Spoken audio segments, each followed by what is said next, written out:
آموزش کیف طرح مینیمال.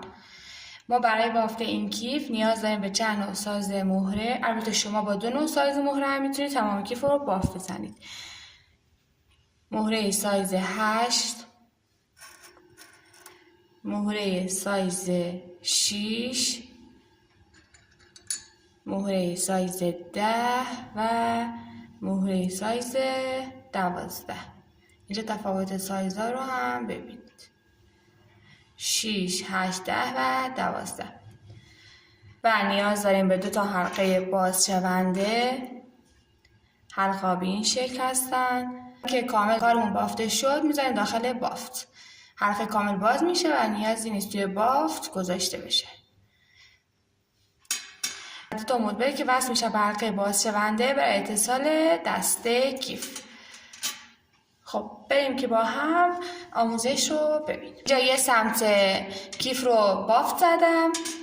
شکل شروع کار ردیف اول رو، این ردیف رو مهره سایز 10 انداختم، این ردیف رو مهره سایز 12، این ردیف رو 10، این 2 تا ردیف رو 8 و این ردیف آخر که با مهره سایز 6 است.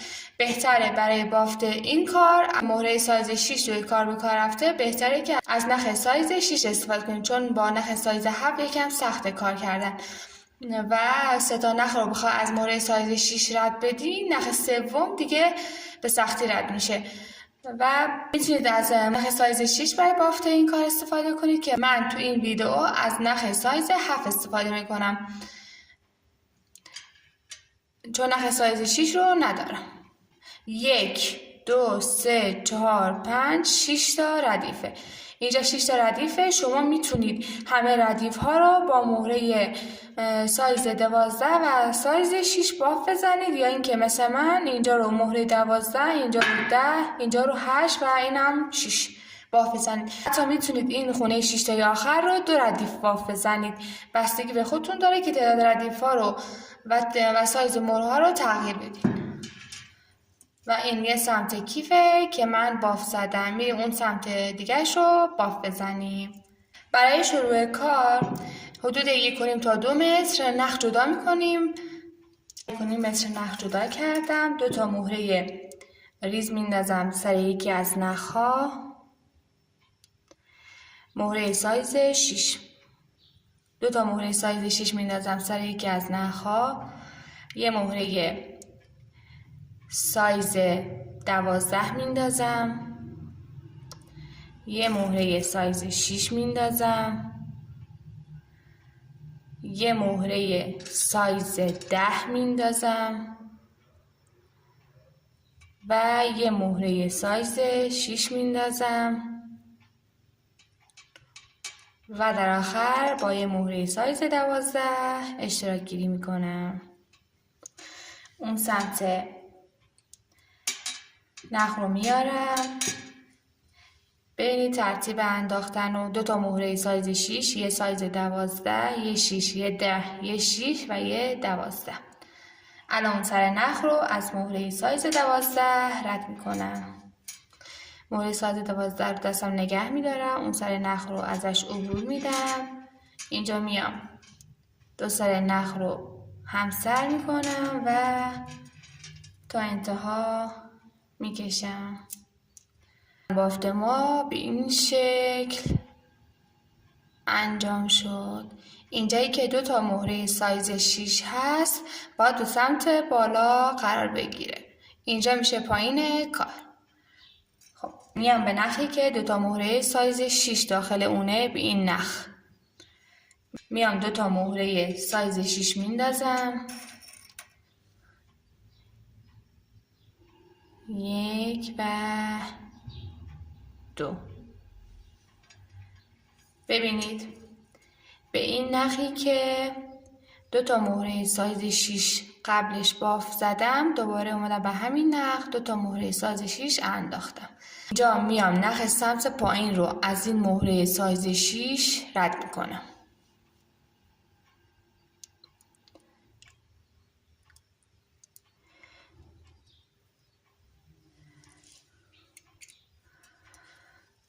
الان میام به همین نخ سمت پایینم یه مهره سایز 10 و یه مهره سایز 6 میندازم و با مهره سایز 12 اشتراک میگیرم. مهره سایز 12 رو میندازم سر یکی از نخها.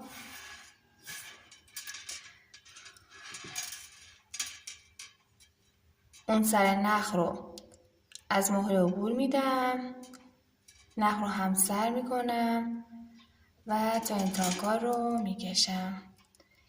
به این شکل کارمون پیش رفت. به این نخی که سمت بالا هست، به این نخی که 2 تا مهره سایز 6 انداختم، به این نخ دوباره 2 تا مهره سایز 6 میندازم. این نخ سمت پایین رو از این مهره سایز 6 پایینی رد میکنم.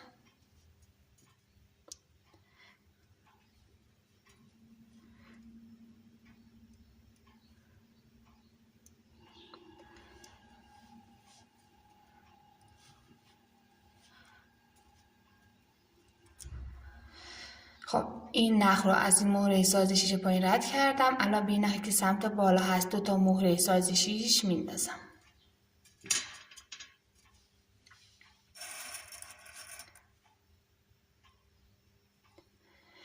1 و 2. به نخ سمت پایینم یه مهره سایز 10 و یه مهره سایز 6 میندازم و با یه مهره سایز 12 اشتراک میگیرم. دو سر نخ رو همسر میکنم و تا انتها کار رو میکشم. به این شکل.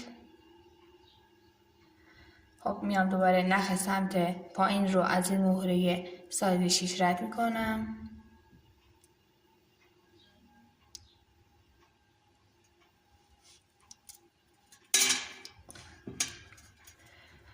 و به نخ سمت بالا 2 تا مهره سایز 6 میندازم.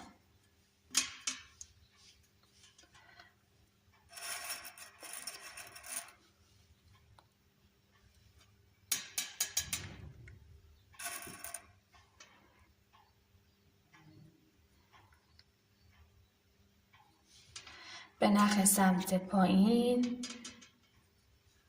میام یه مهره سایز 10 و یه مهره سایز 6 میندازم و با یه مهره سایز 12 اشتراک گیری میکنم.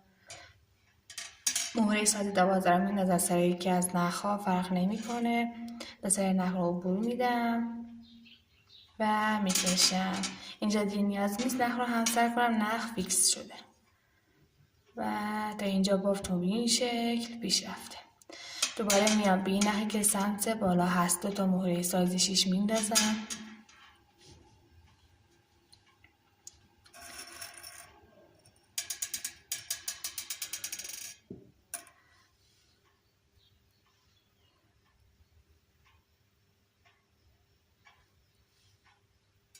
و این نخ سمت پایین رو از این مهره سایز 6 رد میکنم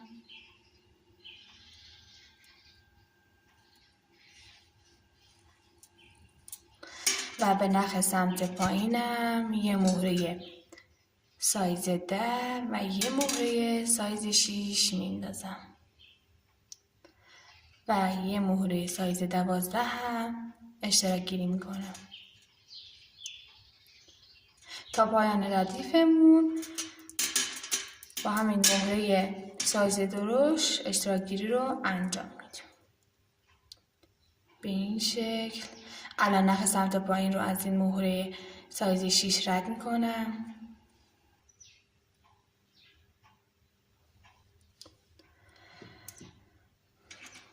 به نخ سمت بالا این نخ 2 تا مهره سایز 6 رو میندازم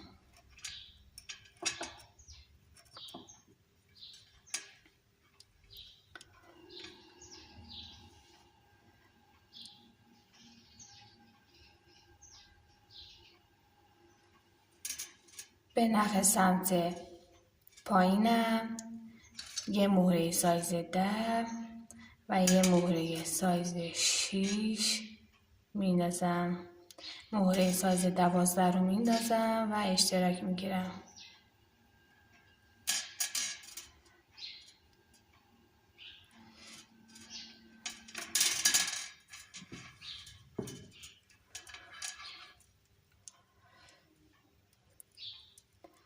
خب تا اینجا کارم بافته شد. نخ سمت پایین رو از این مهره سایز 6 رد میکنم.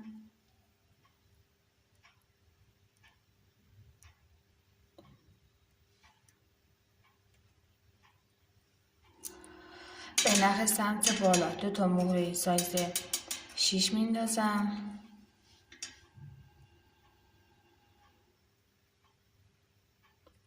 به نخ سمت پایین یه مهره سایز 10، یه مهره سایز 6 و یه مهره سایز 12 میندازم و اشتراک میگیرم.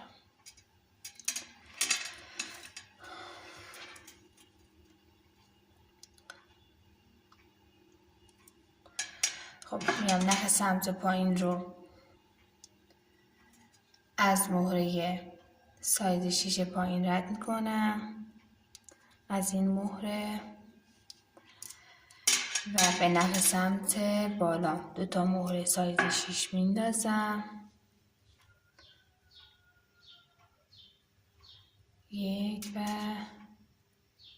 2. به نخ سمت پایینم یه مهره سایز 10، یه مهره سایز 6 و یه مهره سایز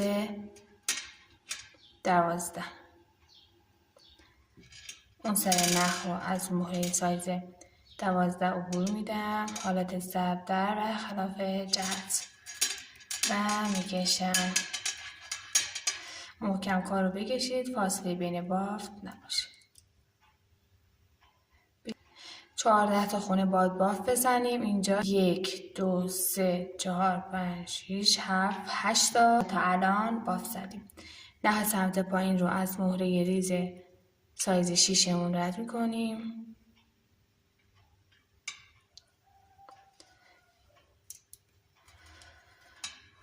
به نخ سمت بالا 2 تا مهره سایز 6 میندازم،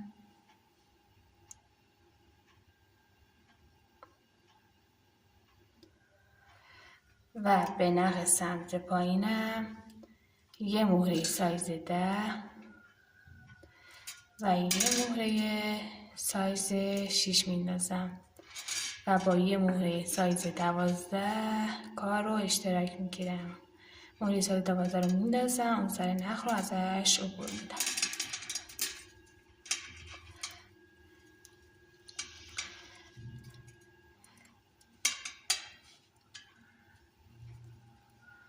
به این شکل.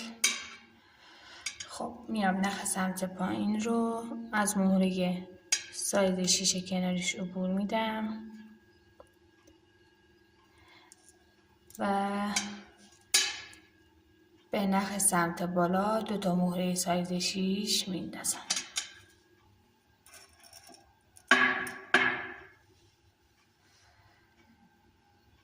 یک 2. به نخ سمت پایین یه مهره سایز 10، یه مهره سایز 6 و یه مهره سایز 12 میندازم.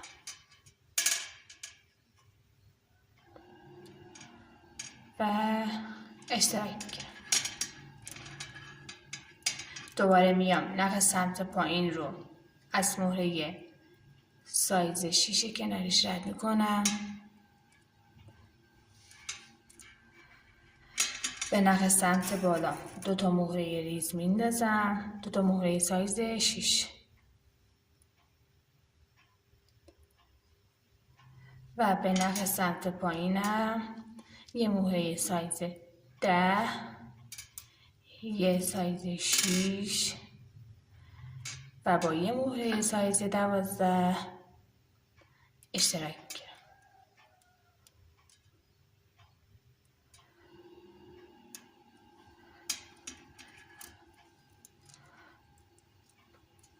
میام نخ پایین رو رد میکنم از مهره کناریش، از این مهره ریز رد کردم، به نخ سمت بالا 2 تا مهره ریز میندازم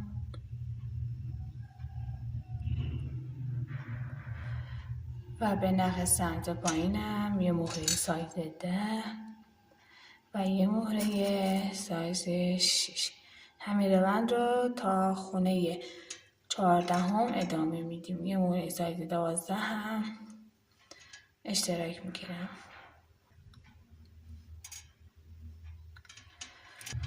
میام نخ سمت پایین رو از این مهره پایین عبور میدم، به نخ سمت بالا 2 تا مهره ریز میندازم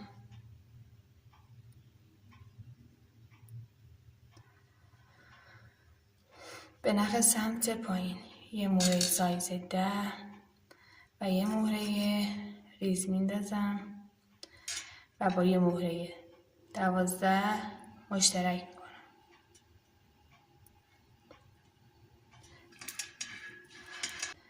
تعداد خونه ها 1 2 3 4 5 6 7 8 9 10 11 12 13 و الان میخوایم خونه آخر رو باف بزنیم. نخ سمت پایین رو از مهره ریز عبور میدم. خب اینجا دیگه بافت خونه آخره، باید نخ رو ببریم به سمت بالا تا بتونیم ردیف بعد رو باف بزنیم.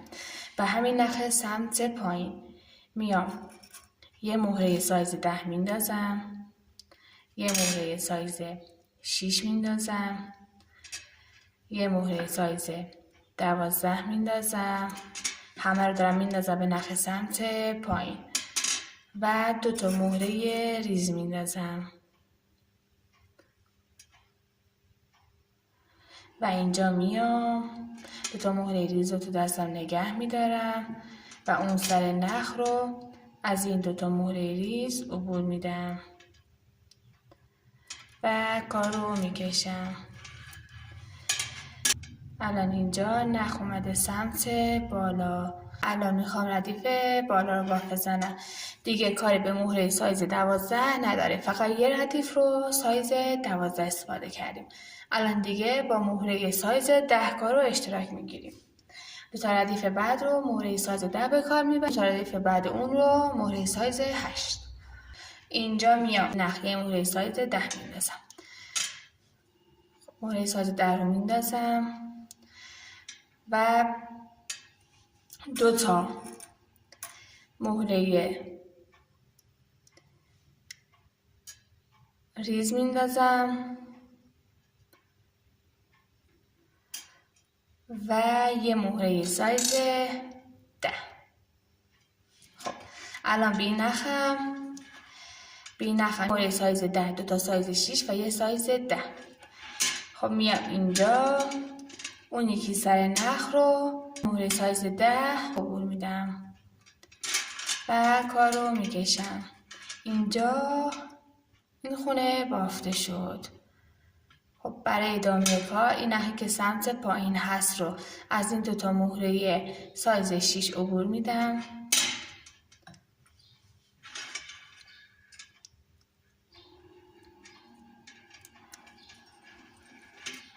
کار رو محکم بکشید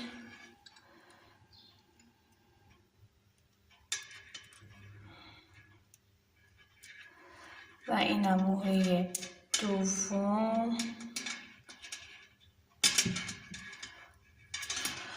و میام به نخ سمت بالا این نخ 2 تا مهره سایز 6 میندازم و با مهره سایز 10 کار رو اشتراک میگیرم. یه مهره میندازم داخل یکی از نخ‌ها و به این شکل بافت خونه بعدی هم انجام شد. الان این نخی که سمت پایین هست رو از این دوتا مهره سایز 6 رد میکنم.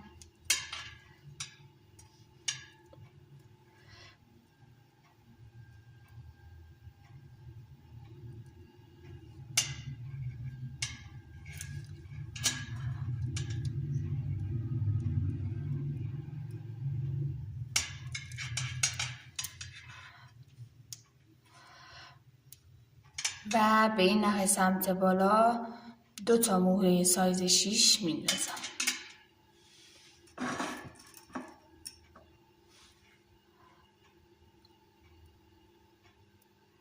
یک و دو. میام با یه مهره سایز 10 کار رو اشتراک میگیرم.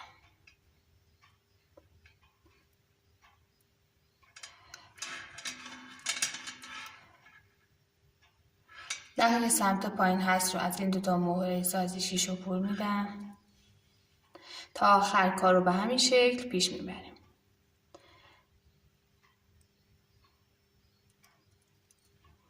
این مهره اول و اینم مهره دوم. کار رو محکم میکشم و به نخ سمت بالا به این نخ دوتا مهره ریز میندازم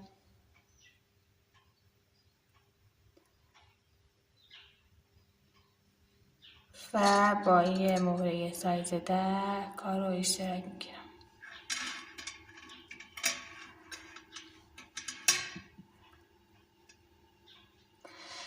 نخ رو رد میکنم و میکشم تا پایان. همین بافت رو تکرار میکنم. نخ سمت پایین رو از این دوتا مهره عبور میدم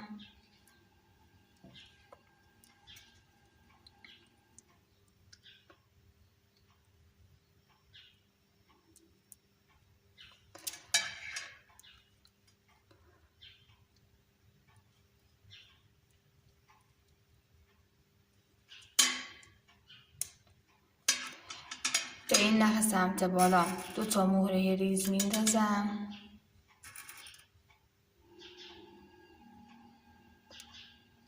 و یه مهره 10 رو اشتراک میگیرم. اون سر نخ رو از مهره 10 عبور میدم و کار رو محکم میکشم. میام نخ سمت پایین رو از دوتا مهره بعد اون عبور میدم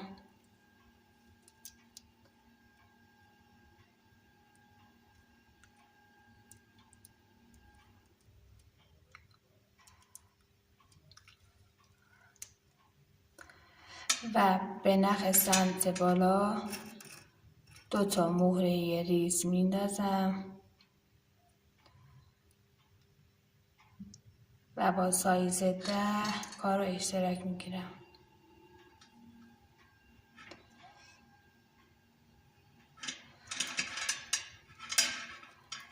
میام نخ پایین رو از دوتا مهره ریز کنارش عبور میدم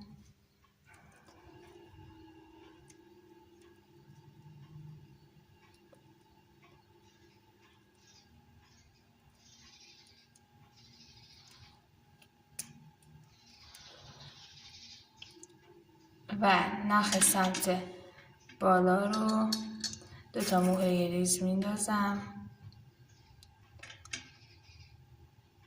و یه مهره سایز 10 اشتراک میگیرم. به این شکل بافت کارمون انجام شد. الان میام نخ سمت پایین رو از دوتا مهره ریز کنارش عبور میدم